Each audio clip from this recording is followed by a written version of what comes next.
Hello, my name is Julie Davidson, and this is my final video presentation for LED 510 under Professor Matthew Fleck. And this video is about a case study involving the fictional character Miss Jane Smith, who is a single female in her mid-40s with two adolescent children. They've always lived in a small town, Alabama, and in hopes of her finding a higher paying job with better benefits and just to get away, she moves 2 hours north, and not knowing anybody in the city of Oak Mountain and not knowing anything about jobs there or businesses and the reputation, she goes to an employment agency, and she has great recommendations, including a letter from a pastor from whom she worked for several years and as a secretary. And she gets a call, or the employment agency does, about her real quick, and this lumber company, ALC, wants to hire her.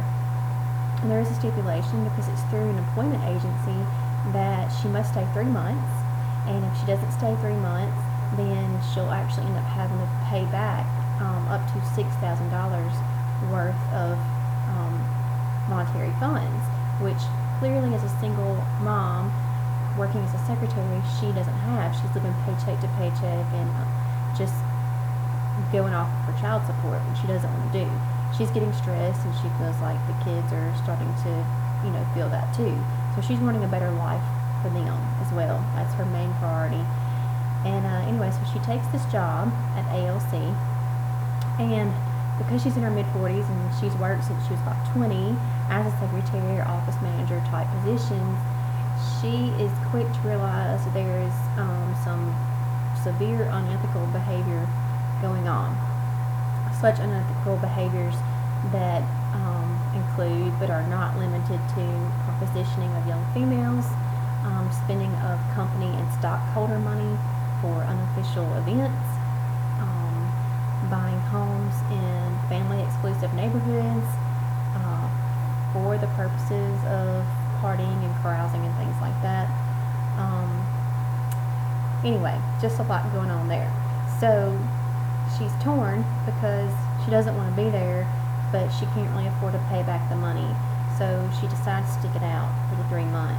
In the time, her conscience really gets to her, and she starts losing weight and basically vomiting every morning, just absolutely sick with her nerves and conscience of having to go in and what she'll have to deal with next.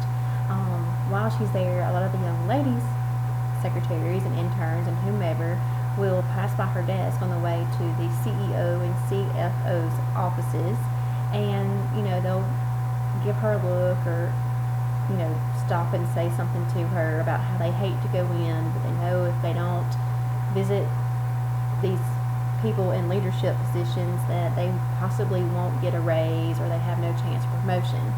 But these two men are married, and she's hearing what's going on behind their doors, and she's having to,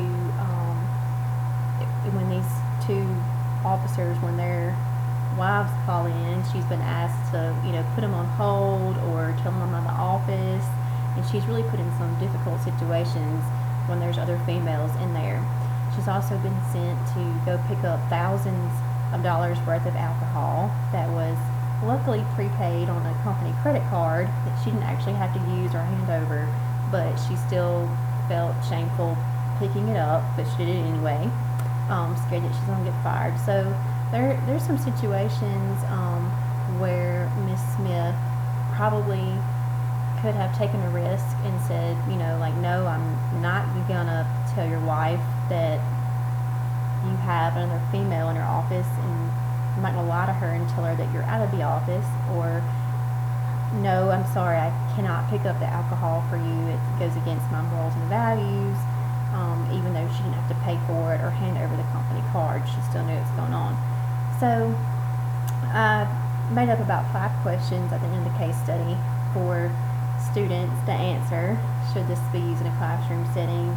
And the first question is, based on the facts from the case study, what likely was the CEO and CFO's top priority? And then, of course, what was Jane's top priority? to me, the CEO and CFO's top priority was themselves. They were caught up in what the world wanted and what felt good and pleasures. And I really feel like Jane's top priority was her children. The second question is, who are the stakeholders in this case? And ultimately, who is owed a duty? Well, the stakeholders, the actual financial stakeholders who invest in the company, they certainly are owed a duty, and they're not getting that because their money's being spent. They've been invested on carousing and partying and things like that. And there's also everybody who's employed at ALC and their families. There's the ALC customers. There's the ALC affiliates with the lumber company, the town of Oak Mountain, where the company, this actual local place is, the state of Alabama, where it originated, the United States, because they're functioning in the United States, and if they have any affiliates internationally, then they're a duty too. So any customer, anybody that has anything to do with Alabama Lumber Company. The third question is, did Jane have any personal unethical choices or contributions in this case?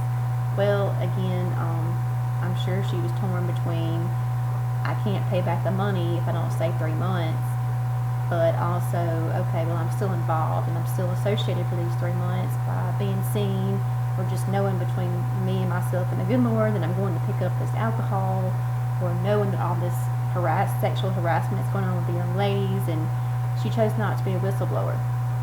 So she kind of stayed neutral. She didn't necessarily blow the whistle, but she also didn't run away. So there were some pros and cons to both of what she did. There were some positive things, and that was my next question. Did anything positive come from Jane staying the entire 3 months? And it was. At the end of my case study, or towards the end, I tell how some of the other secretaries who'd worked there much longer, even years, had in the beginning told Jane even more than she wanted to know about things that had happened. And then once she ends up putting in her notice after 3 months, and when she leaves and she doesn't stay for the money because they paid her really, really well and they had great benefits, when the other secretaries and ladies see that she stood up and she left without having another job lined up as a single mom, then that encouraged them and gave them hope and inspiration. We don't know from the case if she witnessed to them or if she was even a Christian.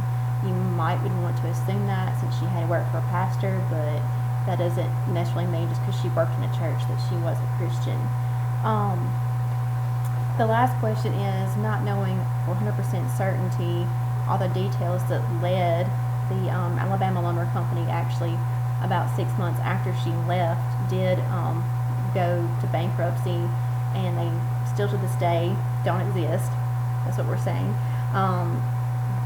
Knowing that little bit, what do you think contributed to the bankruptcy? It's hard to say for sure. It sounds like there's probably lots of things, but basically probably selfishness and corruption. We read from Sire that everybody has a worldview, and ultimately that worldview starts in the heart. So it was a matter of the heart, and the CEO and the CFO definitely had a void. It sounds like they needed to fill, and were trying to fill with the wrong things. They were trying to fill with the things of the world. And myself, being a Christian deist, I feel that God cannot bless that which is corrupt, and there was lots of corruption going on at ALC. So anyway, that is my quick synopsis of the case and the questions that I would have students answer if I were in the classroom. Thank you very much. Bye.